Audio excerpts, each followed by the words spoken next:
Good afternoon, ladies and gentlemen, and welcome to a special U.S. Chamber of Commerce Now Next webinar on countering ransomware. We're thrilled to be able to welcome back to the Chamber Secretary of Homeland Security, Ali Mayorkas, to talk about an issue of critical importance to the business community and the government. This program is focused on America's small businesses and will move the conversation beyond a discussion of the threat of ransomware and provide specific guidance and resources on how small businesses can prepare, protect, and respond to these attacks. Our goal is for attendees to leave this one-hour discussion with a sense of where they can find readily available resources to protect their businesses from ransomware. A great example of this is the Cybersecurity and Infrastructure Security Agency's ransomware guide, which is available online at www.cisa.gov/ransomware. Secretary Mayorkas will discuss why ransomware is one of his top priorities and the focus of his department's first sprint, why ransomware is a national security priority, and why this is an issue for small businesses. In fact, it's not a stretch to say that ransomware can pose an existential threat to small businesses. Ransomware attacks have grown in sophistication and in frequency. The size of ransom demands has increased exponentially, and we're seeing an increase in data exfiltration and not just encryption events. Payment of a large ransom demand could impact the ability of a company to continue as a going concern. Similarly, the theft of customer or proprietary data from a ransomware attack can have serious legal, regulatory consequences and could also cause a loss of public trust. These issues and more will be covered in a panel discussion in the second part of our program, which focuses on business preparedness and resilience. Pete Marta will lead a conversation on the threats to individual companies, the thinking they should do, what procedures they should have in place, and what relationships they should make before they're hit with a ransomware attack. Audience questions are welcome and encouraged throughout the program. Please submit your questions in the chat function, and we'll do our best to get to as many as possible. We also have some live questions for you to answer as the program unfolds. So to get things started, we're posting our first question, and that is, do you consider ransomware an existential threat to your business or more of a nuisance? We're inviting you to share your thoughts. Now, it's my pleasure to introduce the Secretary of Homeland Security, the Honorable Alejandro Mayorkas. As the nation's 7th Secretary of Homeland Security, Secretary Mayorkas brings qualified, experienced leadership to the department at a critical time. He has an extensive background in national security, cybersecurity, emergency management, immigration, and law enforcement issues, an extensive knowledge of the department he leads, and a proven track record of collaborating across all levels of government and with the private sector.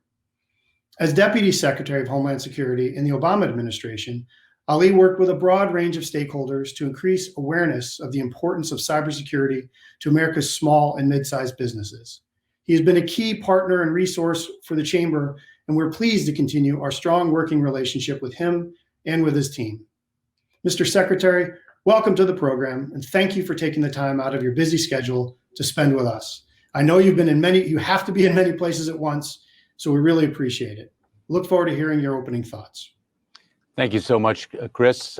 Thank you so much for having me participate in today's really important conversation. Really, my opening remarks will place an exclamation point on Chris Roberti's opening remarks regarding the threat that ransomware poses to small businesses and, quite frankly, to our Homeland Security, which is why it is one of our most significant priorities right now. Let me first just express my gratitude to Chris, both personally and professionally.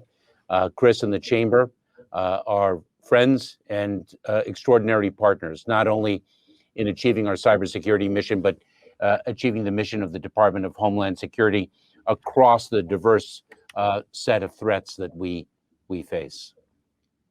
There are two reasons in addition to that partnership that I wanted to join the discussion today, and I know everyone is looking forward to listening to the panel of experts that will follow. One is the gravity of the threat that ransomware poses to our Homeland Security, and two is the criticality of the small business community with respect to that threat, and quite frankly, its criticality more broadly. We recognize and we appreciate that the fact that small businesses comprise the backbone of our nation's economy. And it is perhaps for that very reason that individuals who seek to pose a threat to our nation, who employ cyber tools, and particularly ransomware, as the vehicle for realizing that threat, target small businesses as extensively as they do. As a matter of fact, small businesses comprise approximately 1/2 to 3/4 of the victims of ransomware at this time. Moreover, more than $350 million in victim funds were paid as a result of ransomware in this past year. And our rate of ransomware attacks has increased over the prior year by more than 300%. In order to address ransomware, one must be educated and informed with respect to not only how to detect the threat, but also how to respond to it and how to remediate from it, should, unfortunately, our efforts to prevent the attack from occurring in the first instance do not succeed. Chris mentioned our ransomware guide published by the Cybersecurity and Infrastructure Security Agency within the Department of Homeland Security, which is a wonderful tool for all of you to access to better understand the ransomware threat landscape and what you can do about it. We in the Department of Homeland Security are uniquely situated to assist you and to partner with you in battling ransomware and the threat it poses. Not only is our Cybersecurity and Infrastructure Security Agency well poised to assist you, but so is the United States Secret Service, another agency within the department. We stand at the ready to provide education, to provide vital information, to assist you in navigating through what you perceive to be a threat, to assist you in perhaps building the defenses should a ransomware attack seek to exploit your vulnerabilities. And of course, importantly, to guide you in plugging those vulnerabilities in the first instance. We pride ourselves in the Department of Homeland Security of being a department of partnerships. And we look forward to partnering with the backbone of the American economy, small businesses from coast to coast and border to border, to really block ransomware attackers, to be resilient to other cybersecurity threats, and to strengthen the economy and our well-being as a result. And so I really appreciate the opportunity to share a few remarks with you. And I know, Chris, that you might have a few questions for me, as might the audience as well. Thank you so much. Well, Mr. Secretary, thank you for those framing remarks. I think you very clearly and powerfully articulated the importance of dealing with the threat of ransomware, some of the impacts or potential impacts of ransomware, and what the agency and what the department is doing to work collaboratively with others in government, but also with the private sector. And so I do have a couple of questions that I'd love to get a little deeper in on some of those things. And we will, I do have some audience questions that I'll work in as well. So I think the first question that I think could help people understand and really better understand your commitment and your belief in the importance of dealing with ransomware is how did you choose ransomware as the first of your policy sprints that the department was undertaking? I mean, that's of all the issues that the Department of Homeland Security covers, from immigration to, I mean, just there's so many. Ransomware is number one. And I guess a corollary question is, do we think that the ransomware sprint will help to eliminate the threat of ransomware? How should people be thinking about the sprint and its objectives? Thanks so much, Chris. So let me say that cybersecurity generally is one of our most urgent priorities in the Department.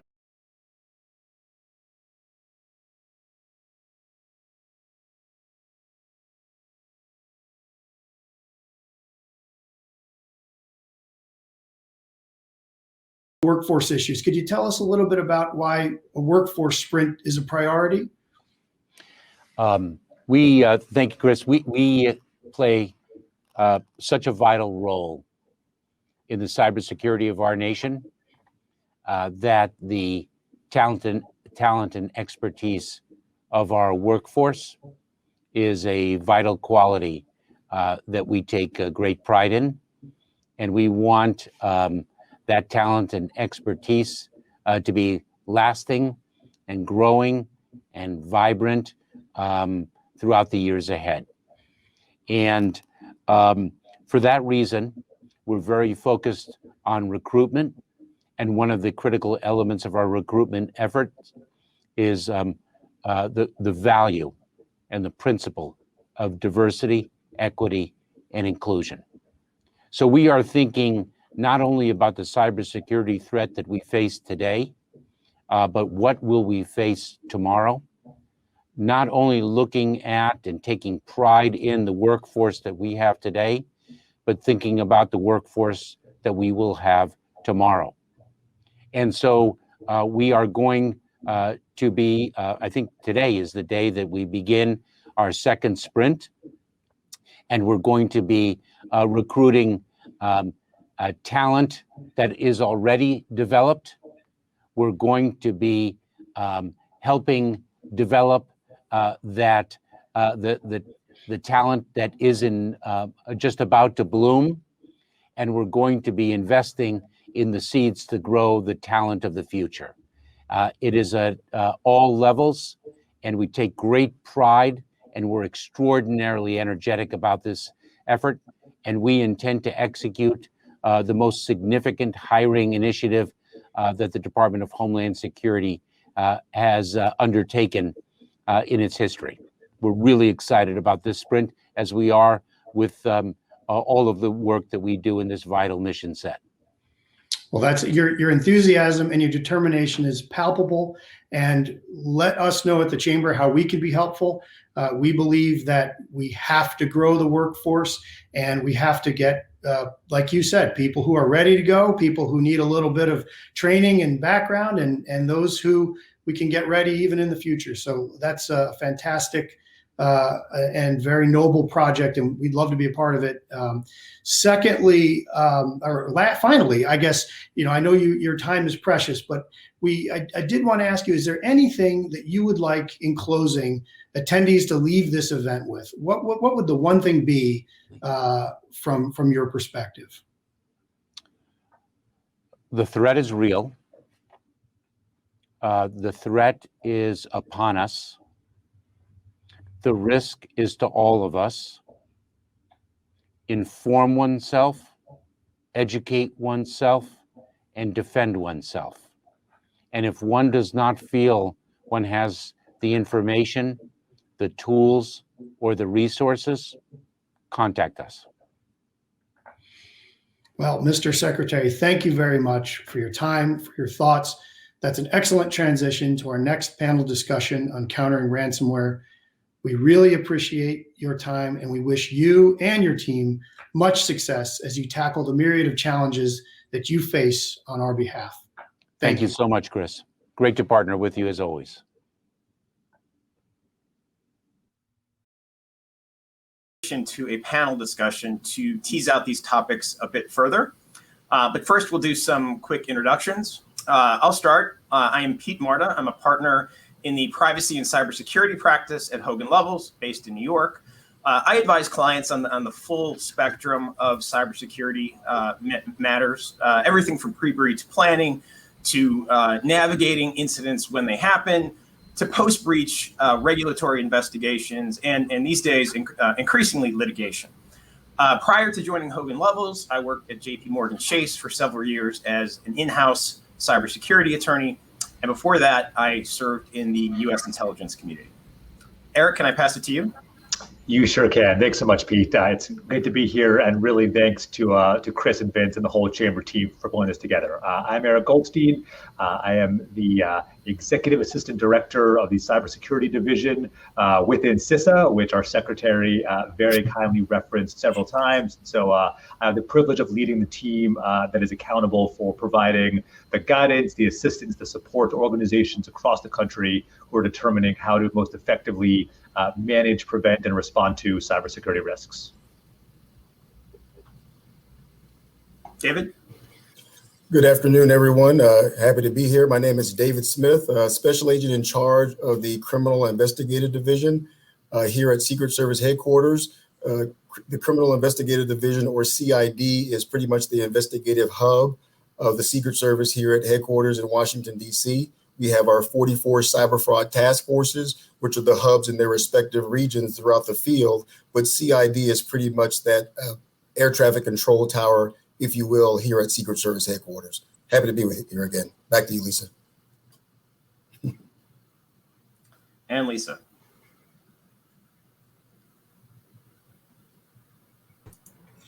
All right. Thank you, David. I appreciate the introduction there.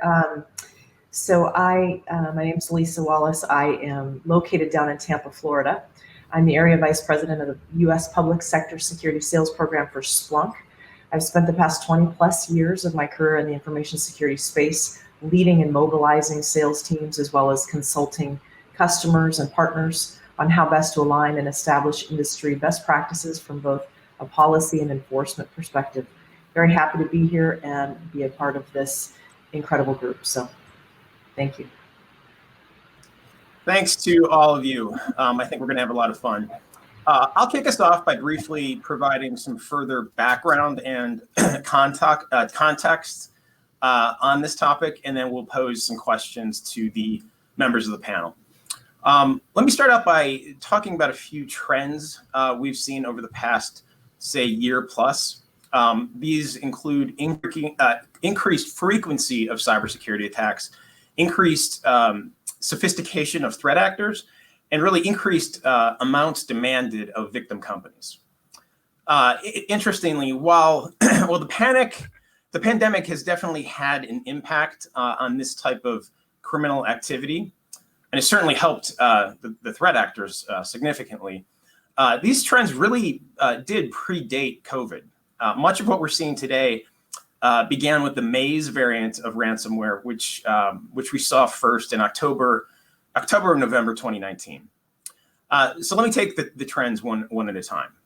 First, the increased frequency of these attacks.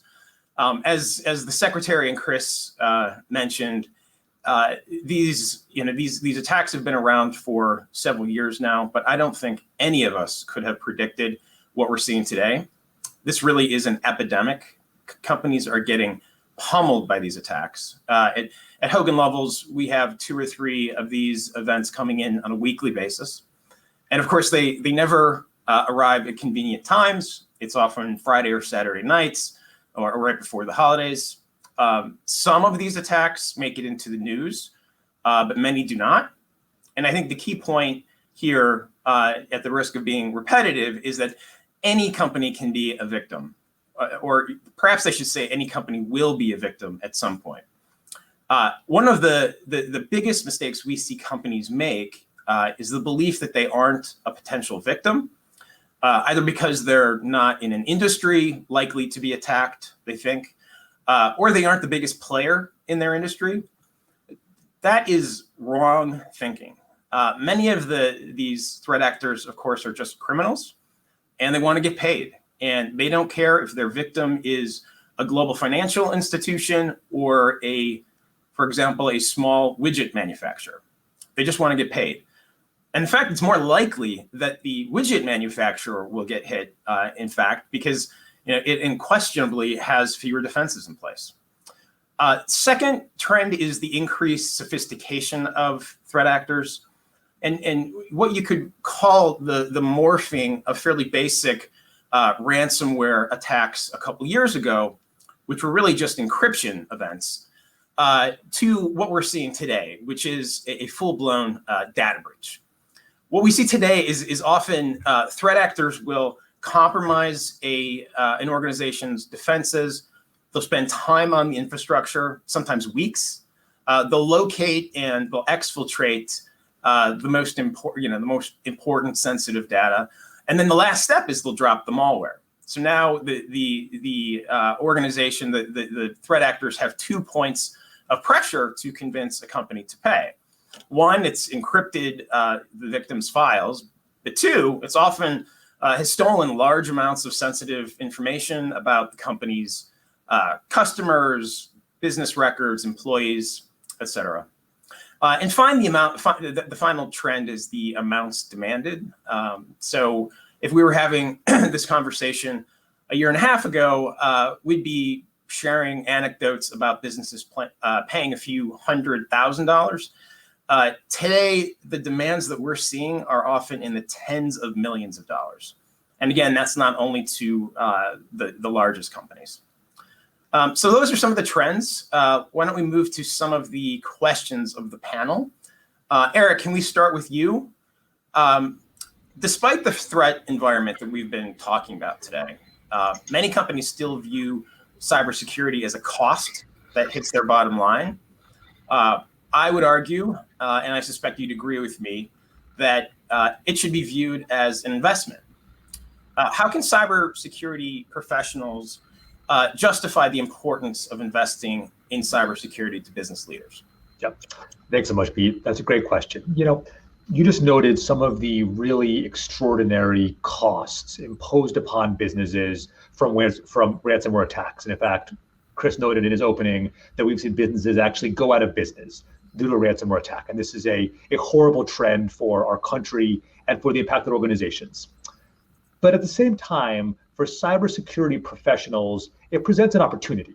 Because one challenge that we have in cybersecurity is quantifying and making tangible the impacts of our insecurity. And so oftentimes with something like a traditional data breach, we know that we want to prevent it. We know that it can impose costs, either mitigation, reputational, regulatory, but the costs are still a bit intangible, a bit hard to really wrap your arms around. And from a real world perspective, sort of hard to understand. We don't have that problem with ransomware. With ransomware attacks, we have real physical, actual impacts that affect everyday people who are trying to go to school, to go to the hospital, to access a good or service provided by an American company. And so the first thing is really tying investments back to the actual risks that have affected so many companies throughout this country. And unfortunately, the ubiquity of ransomware at this point means that no matter what sector of the economy your company operates in, there are undoubtedly ransomware victims in your sector who you could point to and say, here is the nature of the risk. Here is the kind of thing that could happen to our company and to our organization. And the second piece of this is, most, and we'll get more to this as the panel goes on, but unlike some types of cybersecurity incidents, some types of intrusions that may use really elegant, exquisite, sophisticated exploitations that use never before seen vulnerabilities, that's usually not what we see with ransomware attacks. With ransomware attacks, we usually see these criminal gangs just looking for targets of opportunity, where they say, here is a vulnerable device that's sitting on the internet. Here is a internet exposed server that's using woefully outdated software, and then using that or sending phishing emails. So we know that we have on the one side very easily explainable concrete risks that can actually cause, in the worst cases, loss of life. And we have a fairly constrained set of investments that we can make from a cybersecurity best practices standpoint that will significantly buy down those risks. And so aligning the reality of the experience of many organizations and companies in this country with the relative simplicity of these sorts of best practices that we know make a difference here. And as our secretary noted, many of those practices are noted at CISA.gov/ransomware. That join can be really effective in making a strong argument, Pete, as you noted rightly, for why this needs to be a necessary business investment at the highest level of every company in America right now. Thanks, Eric. Great points. David, can I go to you for a minute now? When I'm engaged in the early hours of an incident, one of the first issues that I address with clients is engaging U.S. government partners. Occasionally, when I do that, a client will resist a bit and express concern that, for example, law enforcement might take over their investigation, might begin to investigate my client. And for clients in regulated industries, perhaps share that information it learns from the company with that client's regulators. Can you address these concerns and explain some of the benefits of calling law enforcement when experiencing an incident, but also perhaps even before an incident occurs? Of course, Pete, thanks for that. I like to use analogies, as the audience will come to learn real soon. I have a family. We plan for fires. My family knows where the two collapsible ladders are in the house, so that if a fire occurs, we're not, wasting time trying to think of those initial actions. We already have some initial first steps in order to protect ourselves. There's no difference here in regards to an incident response type situation with ransomware. I hear these concerns a lot regarding contacting law enforcement. Quite a bit. I just wanted to dispel a couple of myths and then go into another analogy. The Secret Service's primary responsibility in a ransomware incident or network intrusion incident is to first stop the bleeding. We do this in concert with an organization's internal network intrusion folks. A little known fact, there's a very small group of technical experts out there that make this their life's work, and a lot of the folks that work for large companies, network intrusion, incident response teams are former Secret Service personnel. So there is an organic connection between the groups. Again, first step is to stop the bleeding, make sure the mitigation is in place so that we can in turn start following the money and bring the perpetrators to justice. Because at the end of the day, we are a law enforcement entity and we're looking for attribution as it relates to the unauthorized access to a victim's network.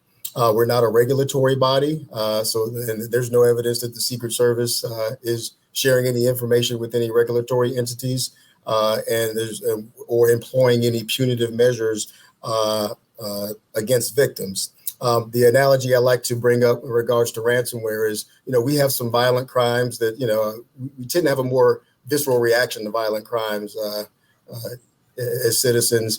And the analogy I like to give is if a person is carrying out violent crimes and the victims have a sense of shame or they're concerned about victim blaming and they're less likely to come forward, that puts law enforcement in a less desirable situation because you don't have the information to take action on. So what I will tell people is the more information you can give the Secret Service or law enforcement, the better equipped we are to find these people, apprehend them, take them out of the equation, and to protect you as the victim. Thanks, David. We're getting a lot of great questions in.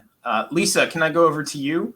Not to get too technical here, but having a better understanding of how these incidents happen and what techniques these criminals are using would be helpful, I think. Can you talk for a minute about the common threat vectors, how threat actors are gaining access to victims' infrastructure to launch these attacks? Absolutely. So to start, I would say that 65% of all ransomware attacks are delivered via phishing emails. So I would say that phishing emails is certainly the best place to start. They contain malicious attachments or links that unknowledgeable users will click on unknowingly. There's also drive-by downloading, so situations where users are unknowingly going to an infected website, and then malware is downloaded and installed on the end user device without them understanding what's actually happening. So ransomware is just it's a malware variant that encrypts files. It's spread through similar methods and has also spread through social media, such as web-based instant messaging applications. And there's newer methods of ransomware as well that we're observing. So for example, vulnerable web servers that haven't been patched and may have been exploited. So that gives threat actors access to the network to be able to wreak havoc.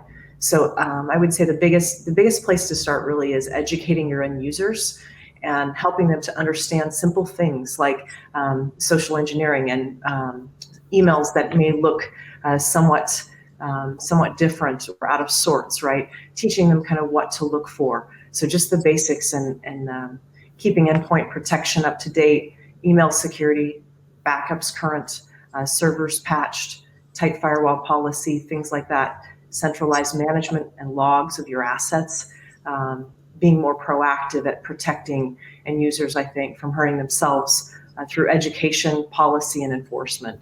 That's the advice I would give. Great. Thanks, Lisa. Eric, maybe going back over to you on the topic of investment in cybersecurity. You and I both worked for several years in the financial sector for two large organizations with very large cybersecurity budgets. But what about smaller companies? Small to medium-sized businesses with more limited budgets. If they don't have the resources to build a fully mature cybersecurity program, where can they start and where can they find resources to help? Thanks for that, Pete. Great question. So I think there's really two answers. The first answer is most companies in this country should not be trying to build a fully mature cybersecurity program with all of the capabilities and services and personnel and technologies that, Pete, as you noted, a major bank would have or a federal agency would have. That's simply unrealistic. And frankly, trying to develop such an organization and a program without the necessary resources, both initially and then sustained over time, to continuously adapt as risks and technology change, is a recipe for resulting in significant gaps and possible intrusions. And so a preferable strategy would be to understand where the organization is able to deploy some basic capabilities and then work with one of the many third parties, one of the many companies that provide cybersecurity services, including things like managed security services, security operations center as a service, threat monitoring, vulnerability assessment, on down the line, or even relying upon a third-party hosting company like a cloud provider to manage the IT environment for you. That is likely for many companies to be a more effective security strategy than trying to do it all in-house. The second point, particular to ransomware, is, as noted, unlike trying to prevent some of the more sophisticated sorts of threat actors that we see out there, there are some fairly basic steps that organizations can take that will really drive down the risk. And three that I'll call out. The first is just enabling automatic updates on all software that you are using, or if such a feature isn't available, making sure that you deploy patches the moment that they're released. Making sure that the software and hardware that you're using is up to date and doesn't have known vulnerabilities is a critical step. The second piece, as noted by my fellow panelists, is managing the risk of phishing.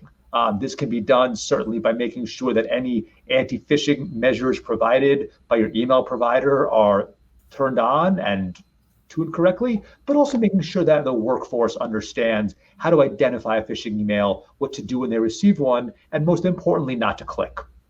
And then third and finally, focusing on backups, recognizing that the goal of ransomware is to find an organization's crown jewel data and then encrypt it for monetary gain, or as Pete noted, to steal it for monetary gain.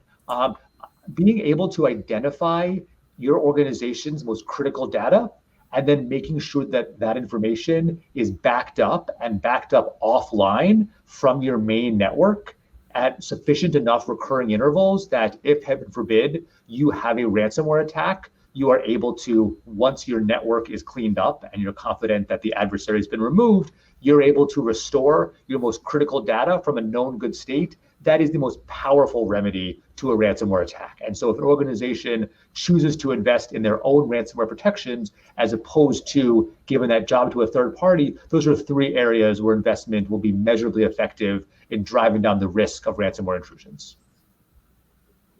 Thanks, Eric. So building on that, Lisa, back to you. What kinds of tools are useful in preventing and responding to ransomware events? How should businesses be thinking about their technology tool set? So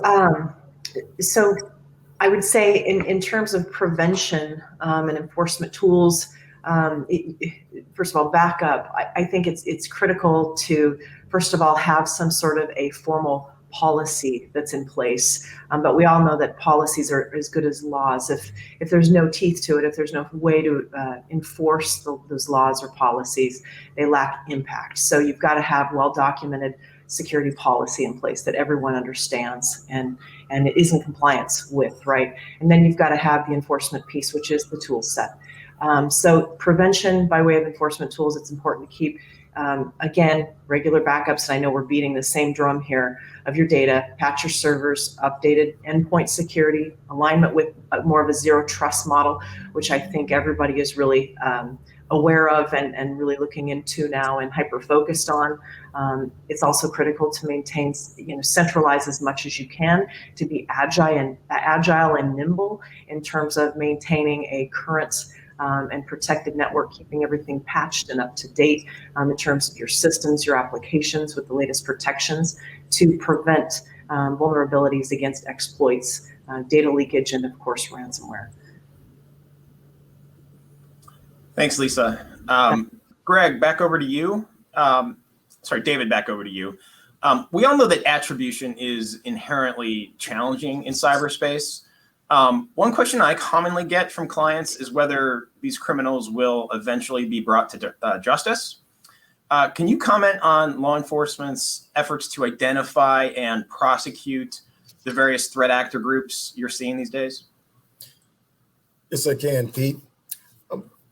In a recent interview of a person we brought to justice, they actually brought this up to us, and I'd like to give the audience some real life information. The person said to us, the Secret Service, that they never thought that the Secret Service and foreign law enforcement would be as coordinated or communicative as they needed to be in order to bring them to justice. So they were literally leveraging the fact that they perceived that the communication was not there.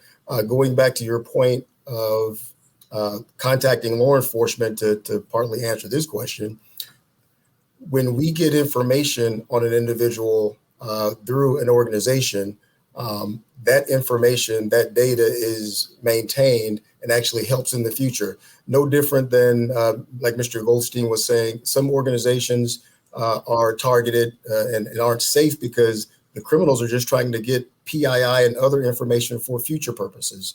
So law enforcement has to do the same thing. So we had a situation recently wherein we were taking part in a foreign search warrant and found some digital currency wallet information on an individual's phone. We cross-referenced that information with information we received from a victim of ransomware who paid $1 million. And that pretty much that information was able to link that person to some crime we would not otherwise have been able to do so. So when it comes to attribution, it has to be a group effort. It can't just be law enforcement working in the blind. The more target or victim organizations can share information with us, we can share that with our partners at CISA and other industry partners, the better we are at bringing these bad people to justice wherever they are. Because bad people like to make money to enrich themselves. And even if they're in a country that we don't have the proper relationship with, at some point they like to go on vacation to warm places. And sometimes we have better relationships with those countries, and we can bring them to justice via that route. Thanks, David. Very interesting. So we've had a bunch of polling going on throughout the conversation. One question has been, if you are the victim of ransomware, do you think you will pay? And we had about 400 responses. Looks like 47 said yes, they would pay. the vast majority said they would not, which is not surprising. When I have clients go through these incidents, it's almost always the case that they start out by saying, no, we don't negotiate with terrorists, so to speak. But it's often the case that after a day or two, reality sets in, and it sometimes can be the right business decision to pay. Maybe this is a question for David or Eric. What percentage of ransomware victims are paying these days, roughly? So I'll offer a first answer and then hand it off to David, which is it's impossible to say because so many attacks are never reported to the U.S. government. So getting back to one of the fundamental points that we made here is it is extremely hard for us, even as a national cybersecurity community or a national business community, to understand the breadth of the problem. Because we know that many organizations are experiencing these attacks and either paying or not paying and simply suffering through it and aren't asking for help, aren't engaging law enforcement, aren't engaging CISA for help with remediations. And so, because we don't know the true denominator of the risk here, it is very hard for us to offer a percentage. So getting back to, I think, one of David's very well-stated points, entities who are impacted by ransomware are victims. And the US government, whether you call the Secret Service, federal law enforcement, CISA, you'll be treated as a victim who needs assistance and help getting back on your feet and also bringing the perpetrator to some measure of justice. And so the more reporting that we get, the more that we can offer assistance, the more that agencies like David's can impose costs on the threat actors, and the more that we'll actually understand the breadth of this risk and have a better sense of how we can drive some broader change and improvement. David, anything else to add to that? Yeah, I couldn't have stated it any better than Mr. Goldstein. That first point about it's difficult to give a percentage when you know firsthand that you do not have all of the information available because it's not reported to you. An unreported crime is something a law enforcement entity cannot respond to. Great, well stated. Another question that came in is, in situations like this, you often don't know who the threat actor is, the individual organization behind the ransom demand. Maybe this is for David. If I'm a victim and a threat actor is saying to me, pay us $1 million and we'll send you a decryption key and we will promise not to sell your data, for example, on the dark web. What's the guarantee that I can believe that these threat actors who are criminals will carry out their promises? So one, you can never trust a threat actor 100%. They do delve into the world of trust to a certain extent. I will say that in order to build their brand, a lot of ransomware groups do, they are proud of their reputations in keeping their word, but that does not mean long-term you can trust that they will not circle back to demand a second ransom. Keep in mind, this has come up several times during this panel discussion. Ransomware groups are not new criminals.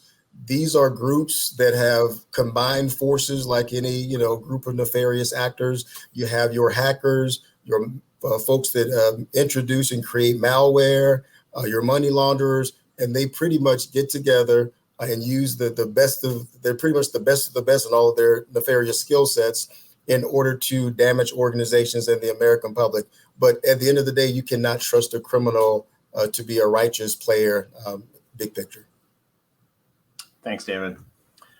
We had another question come in about potential OFAC, potential sanctions violations if a company decides to pay. So quickly, we only have a couple minutes left, but the background there is back in October of last year, OFAC and FinCEN both released guidance around ransomware. And it really was a reminder that if a company decides to pay a threat actor, They almost certainly will not know the identity of the threat actor. There are a few things that you can do to try to conduct due diligence before you make the payment, but it's still very difficult. And the point in the guidance was if a company does decide to pay, there's a strict liability regime in place. If it does turn out that the payment did go to an individual or organization on a sanctions list, that company could theoretically be subject to a sanctions penalty. I think the question remains whether the U.S. government would further punish a victim company like that. But I think an important takeaway from that guidance was, I believe it was OFAC that said a company in that type of situation who made the payment, and it turned out later on that it was to a sanctioned individual, if that company had promptly and thoroughly cooperated with law enforcement, it would view that company more favorably. I believe we're out of time now. So Chris, I will hand it over to you.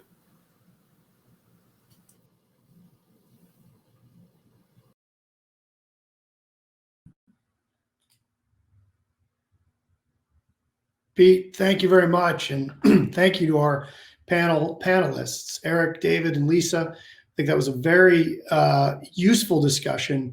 Not only did you provide personal experiences dealing with ransomware and advising clients or helping others, victims, you also, as a panel, provided some very concrete and specific things that companies should be doing and thinking. And we'll have some of those resources in a follow-up email to each of our registered attendees today. So thank you all to our panelists. Thank you very much to the Secretary of Homeland Security, Ali Mayorkas. We covered a lot of ground today, and I trust we provided some information that you can take home and learn from. I hope you'll join us for our next event. It's a cybersecurity conference that we're hosting on May 25th. We've got a great lineup.